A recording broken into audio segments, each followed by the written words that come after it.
Hello mga boss, kumusta po kayong lahat? Ngayon mga boss, magbabahagi na naman ako sa inyo ng konting kaalaman tungkol sa pag-alaga pa rin ng sili. So ito mga boss, panoorin nyo ito kung ano itong ibabahagi ko sa inyo.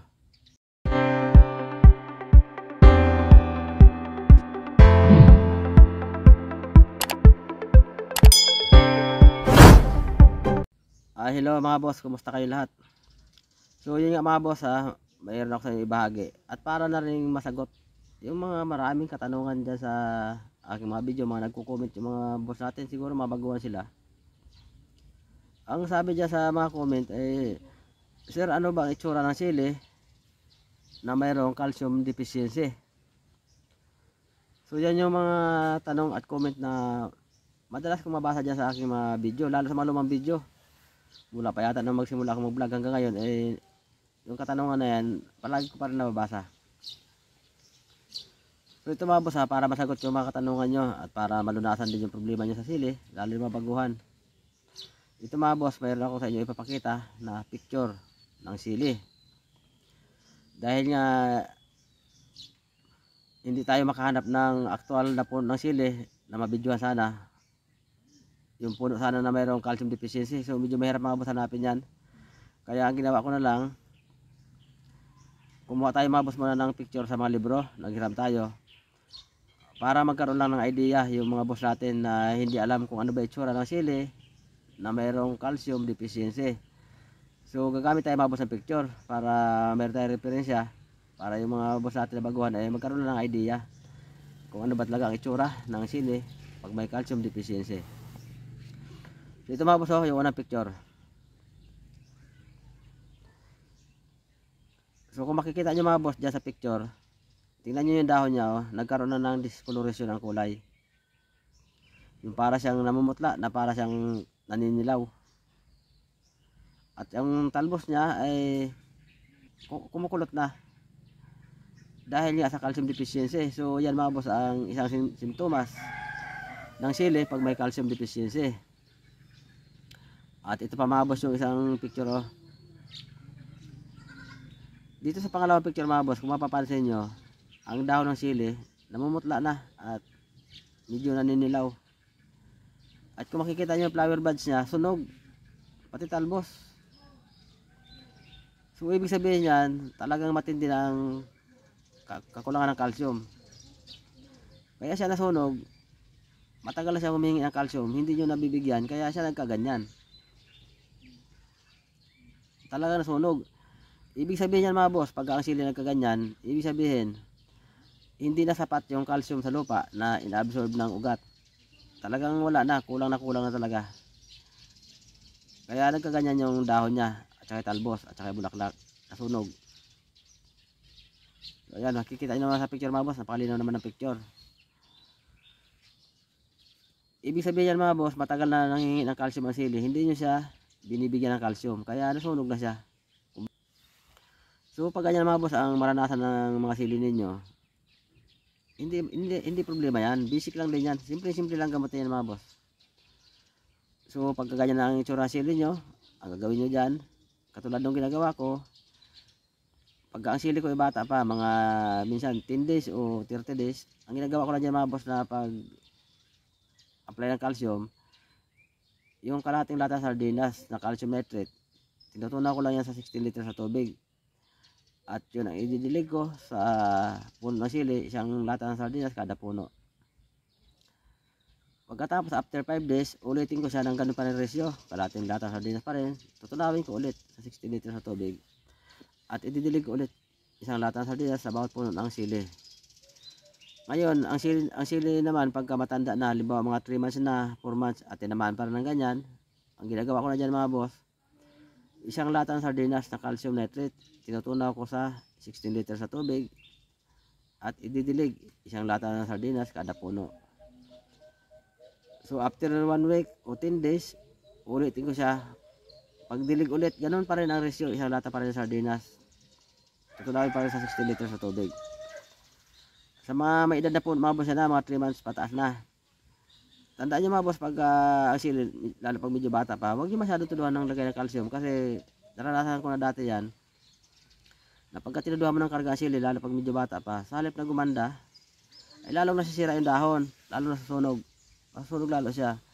Kasi ang calcium nitrate ay form yan ng calcium at nitrogen. So mataas po ang nitrogen ng calcium, lalo yung tropicot. 15% ang nitrogen yan. 25% yata, kung di ako nagkamali, yung calcium dyan sa tropicot. So tingnan nyo lang mga boss sa ako, nakalagay naman yan. Baka nakalimutan ko, hindi ko naalala.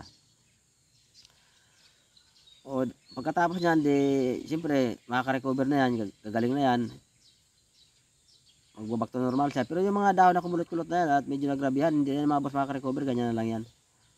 So hintayin nyo lang dyan yung pagtubo ng bagong dahon na hindi na siya ganyan, ang kulay niya maayos na.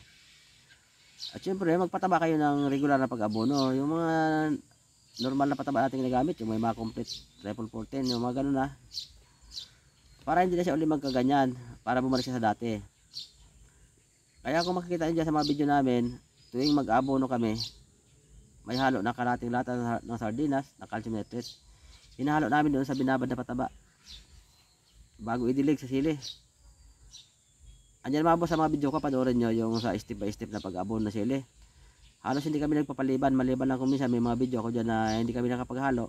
Minsan kasi ako minsan naubusan ng stock sa bahay, so hindi kami nakakapaghalo.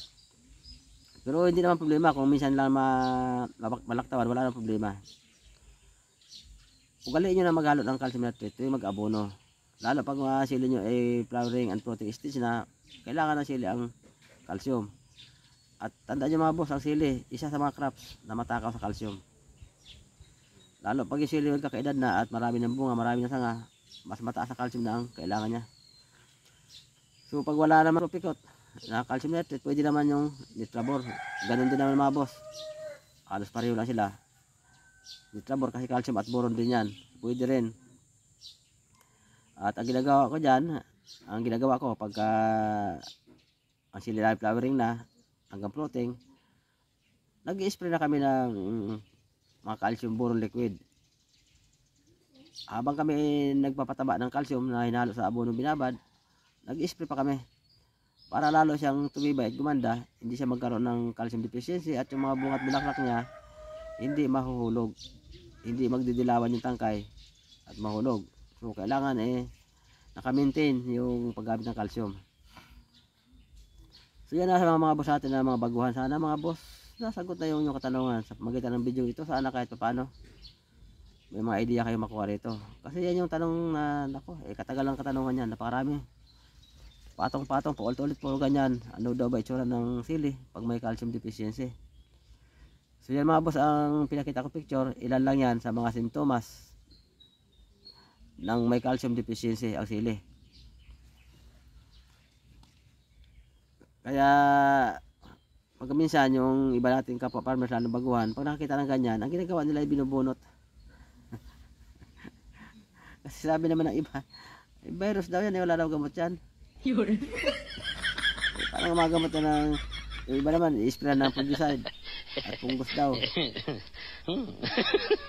Yung iba naman may magtatanong, maghatol, ay agrimic lang kaya yan si Rika at nangungulat kayo talbos agrimic lang kaya yan. Kahit naman patambakan nyo ng fungicide dyan, tsaka ng insecticide yung puno ng sili, pagka calcium deficiency ang problema, hindi po yan gagaling, hindi yan ang gamot, hindi po yan gagaling. At kahit bunutin mo yan, ay mabubunot mo lahat ng sili mo tanim, kasi maubos talaga yan pag hindi mo na-apply ng calcium. Magkakaroon ng discoloration lahat yan at magiging stunted yung pagtubo ng ano yan, yung mga talbos yan, kukulo talaga yan mga boss. At hindi yan makakabunga kasi bawat tubo ng bunga niya, yung flower buds niya pa lang ay masunog na yan. Dahil nga mataas na ang kailangan niya ng calcium. So yan na sa mga boss natin na nagtatanong palagi at nanonood dyan sa aking mga video. Sana mga boss, sa magitan ng video ito nakatulong ako sa inyo, nakapagbagi ako ng konting kaalaman para magamit nyo rin sa inyong pagpa-farming at hindi nyo danasin yung ganyang klase ng sili katulad doon sa picture na pinakita ko na nagdidilawan yung dahon tapos namumutla.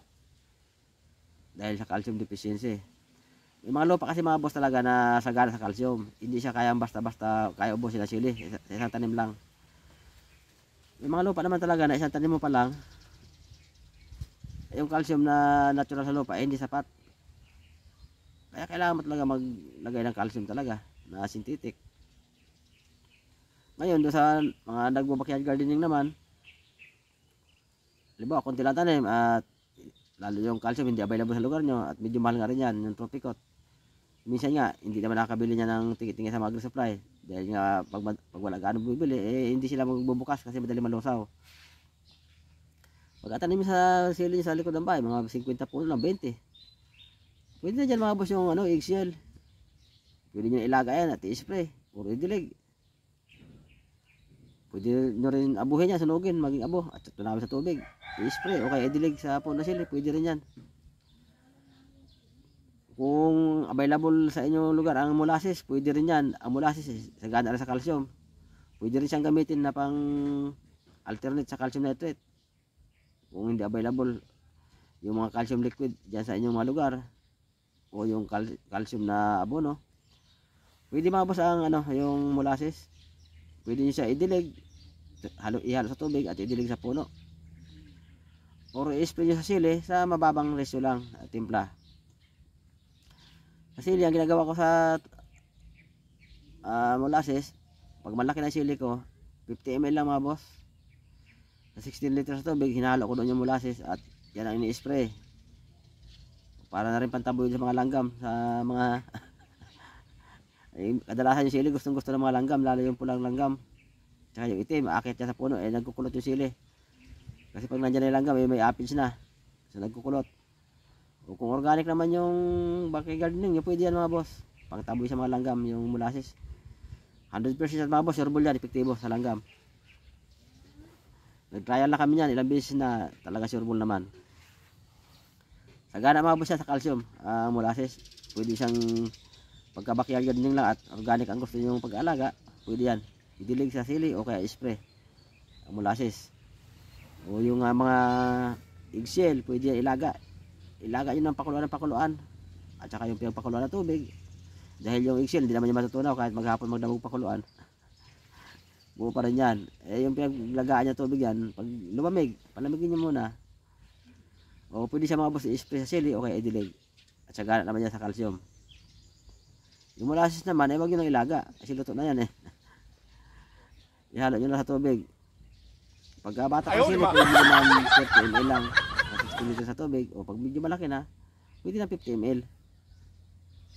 Huwag nyo lang tuduhan naman ng timpla. Baka naman isang lata sa dias pa ilagay sa sprayer baka masira na may dahon. Konti-konti lang mga boss, 30 hanggang 50 pag medyo matanda na sili, may edad na. Okay na yon. Sagana sa calcium yan, at saka potassium, at saka marami pa ang iba. Hindi ko nabanggitin lahat mga boss at nako, baka gabihin tayo pag inisa-isa natin. So yung mga boss doon naman yan, para naman yan sa mga boss natin. Meron dyan tayo mga boss dyan nagko-comment organic farming ginagawa nila. Siguro mga backyard lang yun, hindi naman malawakan. So kami, nag-trial na ko yan mga boss. Doon sa eggshell, saka yun doon sa sa molasses. Epektibo yan mga boss. Try nyo para maniwala kayo. Kung available dyan sa inyong mga lugar, yung molasses na yan. Pero sa malawakan farming, hindi pa namin nasubukan yan at hindi ko naman advice din sa kapwa natin na gumamit yan. Yung mga pang backyard lang, yung pakunti-kunti lang. Okay yan mga boss, try nyo. So yan mga boss, sana sa video ito nakapagbigay ko sa inyo ng konting kaalaman na makatulong sa inyo sa inyong pagsasaka. Lalo sa mga baguhan na palagi nagtatanong tungkol sa pangungulot ng sili na may kakulangan sa calcium. So hanggang dito muna ako mga boss, babay muna. Abangan ang next video. Bye bye.